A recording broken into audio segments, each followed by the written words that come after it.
तो स्टूडेंट्स, हम पढ़ रहे थे भारत में सामाजिक और धार्मिक सुधार आंदोलन। इसके बारे में हमने सबसे पहले बात की राजा राम मोहन राय और उनके ब्रह्म समाज का क्या योगदान रहा सामाजिक और धार्मिक सुधार में। उसके बाद हमने बात की केशव चंद्र सेन और इनके भारतीय ब्रह्म समाज ने क्या योगदान दिया। फिर हमने बात की प्रार्थना समाज की, इसका क्या योगदान रहा। और उसके बाद हमने आर्य समाज जो स्वामी दयानंद सरस्वती का था, तो आर्य समाज और स्वामी जी का क्या योगदान रहा भारतीय समाज और धर्म के सुधार के लिए। अगला पॉइंट लेते हैं, पांचवा है थियोसॉफिकल सोसाइटी। तो ये सोसाइटी वैसे विदेशियों की थी और वो ये लोग जो है भारतीय धर्म संस्कृति और हिंदू धर्म के जो अनुयायी थे, हिंदू धर्म को ही सबसे श्रेष्ठ धर्म मानते थे। ये वो विदेशियों की बनाई हुई सोसाइटी थी। तो ये भी एक महत्वपूर्ण सांस्कृतिक आंदोलन था जिसने देश के धार्मिक और सामाजिक जीवन को प्रभावित किया।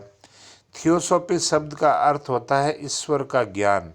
तो ये यूनानी भाषा का या ग्रीक भाषा का वर्ड है। ग्रीक यूनान एक ही चीज़ है, तो ये उस भाषा का शब्द है थियोसॉफ, जिसका मतलब होता है ईश्वर का ज्ञान। ये एक अंतर्राष्ट्रीय संस्था थी। इसकी स्थापना, यह परीक्षा में पूछ जाता है कि स्थापना कब और किसने की है ना। भारत में कब हुई वो अलग तारीख आएगी, लेकिन विश्व स्तर पर कब हुई, कहाँ हुई वो।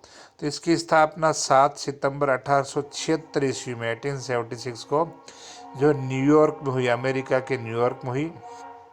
अब इसके संस्थापक कौन है? इसके संस्थापक है कर्नल एच.एम. ऑलकॉट जो है ये, और एक महिला है H.P. ब्लेवोटॉस्की। ये जो है ये विदेशी हैं। तो इन्होंने ये भारतीय धर्म हिंदू धर्म से प्रभावित हैं और इन्होंने हिंदू धर्म के प्रचार प्रसार के लिए थियोसॉफिकल सोसाइटी की स्थापना की। तो कर्नल अल्कॉट और महिला जो है ब्लेवोटॉस्की, इन्होंने जो इसकी स्थापना की 1879 ईस्वी में, यानी इसके 3 साल बाद में ये दोनों स्वामी जी यानी दयानंद सरस्वती के निमंत्रण पर ये भारत आए और उन्होंने हिंदू धर्म के गुणों पर प्रकाश डालते हुए, यानी दोनों विदेशियों ने जो अल्कॉट और ब्लेटोवस्की हैं, इन्होंने हिंदू धर्म के गुणों पर प्रकाश डालते हुए कहा कि ये सब धर्मों में श्रेष्ठ है। जितने भी धरती पर धर्म है उनमें सबसे श्रेष्ठ हिंदू धर्म है, सनातन धर्म है, तथा संपूर्ण सत्य इसी में निहित है, यानी हिंदू धर्म में निहित है। इन्होंने हिंदुओं की कुरीतियों को दूर करने का उपदेश दिया, यानी जो धर्म में बुराइयां आ गई थी उनको दूर करने का भी इन्होंने ज्ञान दिया, उपदेश दिया। इस सोसाइटी का उद्देश्य भारतीयों को उनके प्राचीन गौरव और महानता की याद दिलाना, यानी भारतीय जो वेस्टर्न कल्चर या विदेशी कल्चर के प्रभाव में आ गए थे, उनको अपनी जो असली प्राचीन गौरव और महानता को याद दिलाना कि हम सबसे श्रेष्ठ है, हमें किसी जो है दूसरे के भ्रम में दिखावे में नहीं आना। 1886 में इन्होंने मद्रास के निकट आरडीआर में अपना केंद्र स्थापित किया। तो ये भी परीक्षा में पूछा जाता है। तो थियोसॉफिकल सोसाइटी की भारत में पहली बार कब स्थापना हुई? तो 1886 में। कहाँ हुई? मद्रास के निकट आरडीआर में। तो यहीं से अन्य देशों में अपने विचारों का प्रचार करने लगे। तो ये संस्था भी भारत और भारत के बाहर जो हिंदू धर्म का, संस्कृति, सभ्यता का प्रसार करने लगे। श्रीमती एनी बिसेंट, ये एनी बिसेंट जो आगे चल के कांग्रेस की जो है अध्यक्ष भी बनती है ये तो ये भी प्रतिनिधि थी थियोसॉफिकल सोसाइटी की। तो श्रीमती एनी बिसेंट ने भारत में इस अंतर्राष्ट्रीय आंदोलन का नेतृत्व किया। उनकी मान्यता थी कि वे पूर्व जन्म में हिंदू थी। एनी बिसेंट मानती थी कि वो इससे पूर्व में जो हिंदू थी। उन्होंने भारतीय वेशभूषा और खान पान को अपना लिया। वे हिंदू तीर्थों पे घूमती थी। वे एक आयरिश यानी आयरलैंड की नागरिक थी, आयरलैंड की महिला थी, लेकिन उन्हें भारतीयता, हिंदू धर्म, हिंदू समाज ये जो है के प्रति अगाध प्रेम था इनके अंदर। मतलब भारतीयों के प्रति, भारतीय हिंदू धर्म के प्रति, हिंदू समाज के प्रति इनके मन में अगाध प्रेम था। इन्होंने वेद, उपनिषद, मूर्ति पूजा, बहुदेववाद, यज्ञ, पुनर्जन्म, कर्मवाद आदि का समर्थन किया। तो ये एनी बेसेंट इनका समर्थन कर रही है। इन्होंने गीता का अंग्रेजी में अनुवाद किया। तो एनी बेसेंट ने गीता को अंग्रेजी में ट्रांसलेट किया है और रामायण और महाभारत पर संक्षिप्त भाष्य लिखे हैं, इनके ऊपर अपने विचार लिखे हैं संक्षिप्त रूप से। रामायण और महाभारत जो भारत के 2 प्राचीन महाकाव्य हैं, तो भाष्य लिखे तथा यूरोप व अमेरिका में हिंदू धर्म संस्कृति की महत्ता व गौरव का ज्ञान दिया। तो यूरोप में, अमेरिका में हमारे हिंदू धर्म, हमारे हिंदू संस्कृति की महत्ता को और गौरव को जो वहाँ के लोगों को अवगत कराया। भारतीयों में आत्मसम्मान की भावना जागृत की, यानी भारतीय जो गुलामी की जंजीरों में लंबे समय तक कैद रहे, तो उनको जो दब गए थे तो उनको जो है वापस उनमें आत्मसम्मान की भावना जागृत की। यह सोसाइटी एकेश्वरवाद की प्रचारक थी, यानी ईश्वर एक है उसमें यकीन रखती थी। इनका उद्देश्य सभी वर्गों में भ्रात भाव यानी भाईचारे की भावना फैलाना है। इन्होंने स्कूल, कॉलेज, छात्रावास स्थापित किए और बाल विवाह और छुआछूत का इन्होंने विरोध किया। तो ये थियोसॉफिकल सोसाइटी थी, जिसके ऊपर जो है 2-2 नंबर के क्वेश्चन इसमें 2-3 बनते हैं, जो परीक्षा में पूछे भी जाते हैं और कंपटीशन एग्जाम में भी पूछे जाते हैं। नेक्स्ट लेते हैं नंबर 6 पे स्वामी विवेकानंद और रामकृष्ण मिशन। तो ये रामकृष्ण मिशन जो माँ काली के जो भक्त थे स्वामी रामकृष्ण परमहंस जी है ना, कलकत्ता में जो दक्षिणेश्वर काली माता का मंदिर है उसके ये पुजारी थे रामकृष्ण परमहंस जी, और उन्हीं के शिष्य थे स्वामी विवेकानंद। तो स्वामी विवेकानंद ने अपने गुरु रामकृष्ण परमहंस की के नाम पर जो है रामकृष्ण मिशन की स्थापना की थी। तो इसी को हम देखते हैं इनके क्या कार्य रहे।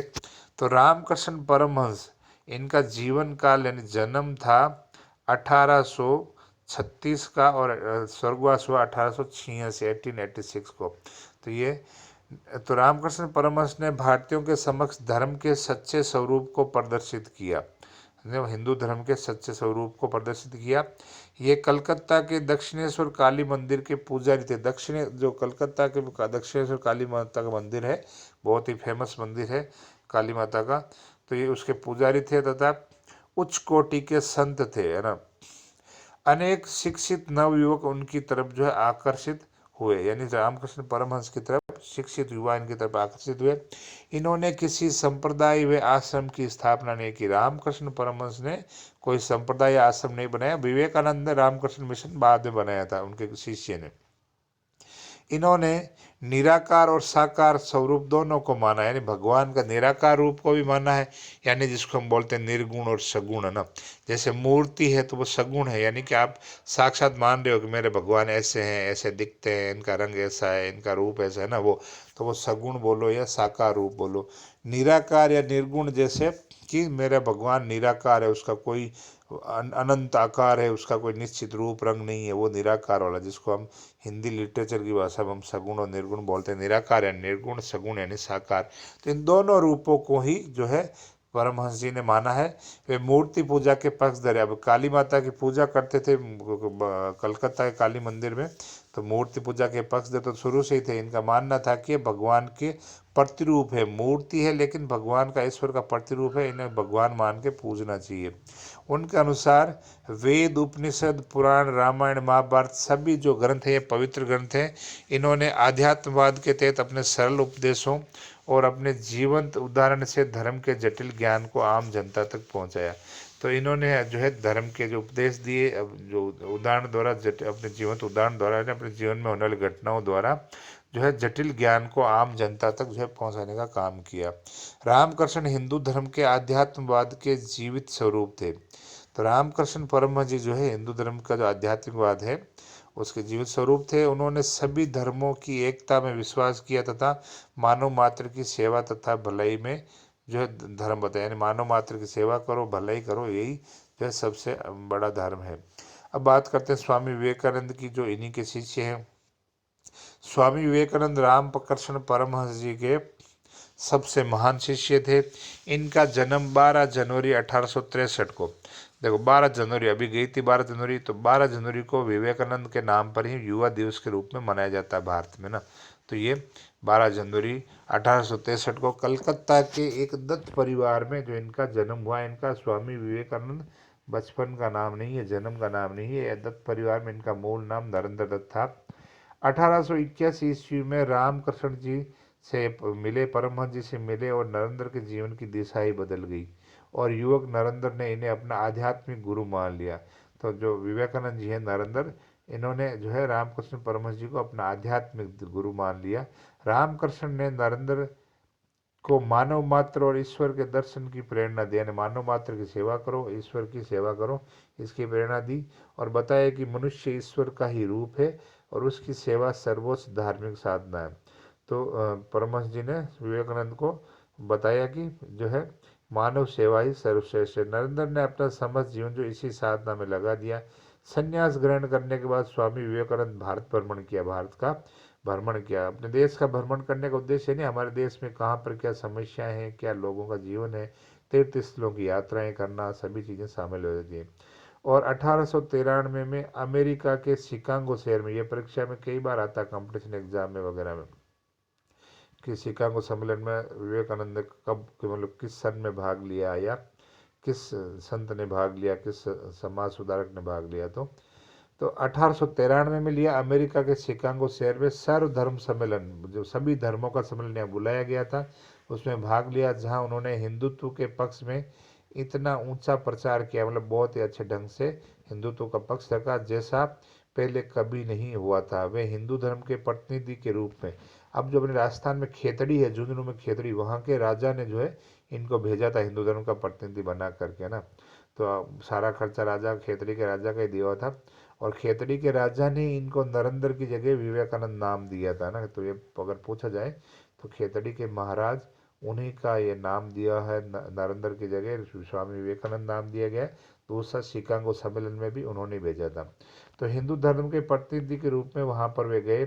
यहाँ स्वामी जी ने जिस ज्ञान, उदारता, विवेक और वचन का परिचय दिया, उससे वहाँ के लोग जो है मंत्रमुग्ध हो गए। यानी उनकी बातों को सुन के, उनके भाषण को सुन के, उनके वचनों को सुन के जनता मंत्रमुग्ध हो गई। और अमेरिका के समाचार पत्र, जिसका नाम है द न्यूयॉर्क हेराल्ड, इसने लिखा, मतलब जब स्वामी जी ने अपना प्रवचन दिया, उसके बाद में अगले दिन अपने समाचार पत्र में लिखा कि ऐसे ज्ञानी देश को, भारत की बात हो रही है, कि भारत में ऐसा ज्ञानी देश को सुधारने के लिए धर्म प्रचारक भेजने की बात कितनी मूर्खतापूर्ण है।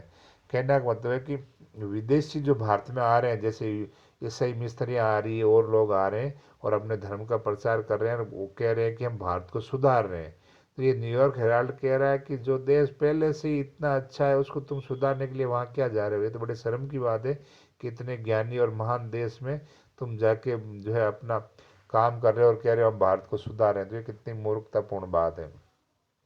मई 1897 में इन्होंने रामकृष्ण मिशन की स्थापना की। ये भी 2 नंबर का क्वेश्चन है कि रामकृष्ण मिशन की स्थापना कब हुई, किसने की, कहाँ की, है ना। तो 1897 में, राम, ये कलकत्ता में है, 1897 में स्थापना की। और जो है वेल्लूर, सॉरी कलकत्ता में नहीं है, वेल्लूर को अपना मुख्य कार्यालय बनाया, कार्य जो इनका रामकृष्ण मिशन का वेल्लूर में कार्यालय बनाया गया। तो ये रामकृष्ण मिशन 1897 ईस्वी में, और विवेकानंद ने जो स्थापना की, और वेलूर में इसका मुख्य कार्यालय है। तो ये 2 नंबर का सवाल पूछा जाता है, कॉम्पिटिशन एग्जाम में भी आता है। आगे बात करते हैं विवेकानंद के धार्मिक सुधार। स्वामी विवेकानंद हिंदू, मुसलमान, ईसाई आदि किसी में भेद नहीं मानते थे। उन्होंने सभी धर्मों की सत्यता में विश्वास व्यक्त किया। उन्होंने धार्मिक उदारता, समानता और सहयोग पर बल दिया। स्वामी जी ने हिंदू धर्म की महानता का प्रदर्शन कर भारत का मस्तक गौरव से ऊंचा किया। उन्होंने हिंदू धर्म को सत्य, शिवम, सुंदरम पर आधारित बताया। यानी सत्य है, सत्य, शिव, सुंदरम, है ना, पर आधारित बताया। इन्होंने दीन, दुखी, दरिद्र मानव को ईश्वर का रूप बताया। मतलब जो दीन है, दुखी है, गरीब है, दरिद्र है, वो ईश्वर का रूप है। इसके लिए दरिद्र नारायण शब्द का प्रयोग किया। यानी गरीब लोगों को दरिद्र नारायण शब्द जो है स्वामी विवेकानंद का ही दिया गया नाम है। फिर है समाज सेवा कार्य। तो विवेकानंद ने समाज सेवा के लिए क्या किया। तो स्वामी जी ने शिक्षा, स्त्री पुनरुद्धार, आर्थिक प्रगति के पक्ष में थे। और ये और रूढ़िवादिता, अंधविश्वास, निर्धनता और अशिक्षा के कटु आलोचना इन्होंने की। देश की गरीबी को दूर करने के लिए इन्होंने आवश्यक माना, और वे छुआछूत के घोर विरोधी थे। जन्म आधारित वर्ण व्यवस्था को यह नहीं मानते थे। जन्म आधारित, जन्म से जो जाति में पैदा हो गया वो उस जाति का, वो इसमें नहीं मानते। हमारे ऋग्वेद में क्या है, कर्म आधारित वर्ण व्यवस्था है। जैसा कार्य करोगे वैसा ही कर्म होगा। अगर ब्राह्मण भी जो है सेना में भर्ती है, देश की रक्षा के लड़ रहा है, तो वो क्षत्रिय हो गया। और क्षत्रिय ब्राह्मण वाला काम कर रहा है तो ब्राह्मण हो गया। तो ये हो गया कर्म आधारित व्यवस्था। तो ये कर्म आधारित वर्ण व्यवस्था को मान रहे हैं, जन्म आधारित को नहीं मानते। जैसे ब्राह्मण के घर में जन्म ले लिया तो ब्राह्मण हो गया, इस विचारधारा को वो नहीं मानते। राष्ट्रीयता के निर्माण के लिए विवेकानंद जी ने क्या किया। तो स्वामी विवेकानंद ने राष्ट्रीयता के निर्माण में भी भारी योगदान दिया। उन्होंने समस्त हिंदू धर्म और आध्यात्मिकवाद की श्रेष्ठता को स्थापित किया, जिससे हिंदुओं में आत्मगौरव और देश प्रेम उत्पन्न हुआ। उन्होंने उनकी मान्यता थी कि भारत की राजनीतिक स्वतंत्रता विश्व उद्धार के लिए अनिवार्य है। यानी देश को आज़ाद होना, हमारे भारत को आज़ाद होना जरूरी है, क्योंकि इससे हम विश्व का उद्धार कर पाएंगे। तो ये उनकी राष्ट्रीयता में उनका योगदान था। अगला लास्ट टॉपिक बचता है कि मुस्लिम सुधार आंदोलन। भारत में मुस्लिम धर्म भी के लोग भी काफ़ी अनुयायी रहे हैं। तो इसके लिए क्या क्या हुआ इस समय प्रयास, तो 19वीं शताब्दी में हिंदुओं की भांति मुस्लिम समाज में भी सुधार आंदोलन हुए। इसमें अलीगढ़ आंदोलन सबसे प्रमुख था। अलीगढ़ में जो है सर सैयद अहमद खान, जिन्होंने मुस्लिमों को सुधार के लिए आंदोलन चलाया। अलीगढ़ यूनिवर्सिटी जो आज भी बहुत प्रसिद्ध यूनिवर्सिटी है। जो कार्य हिंदुओं के लिए राजा राम मोहन राय ने किया, वही कार्य सर सैयद अहमद खान ने भारतीय मुसलमानों के लिए किया। भारतीय मुसलमानों को ऊपर उठाने के लिए कार्य किया।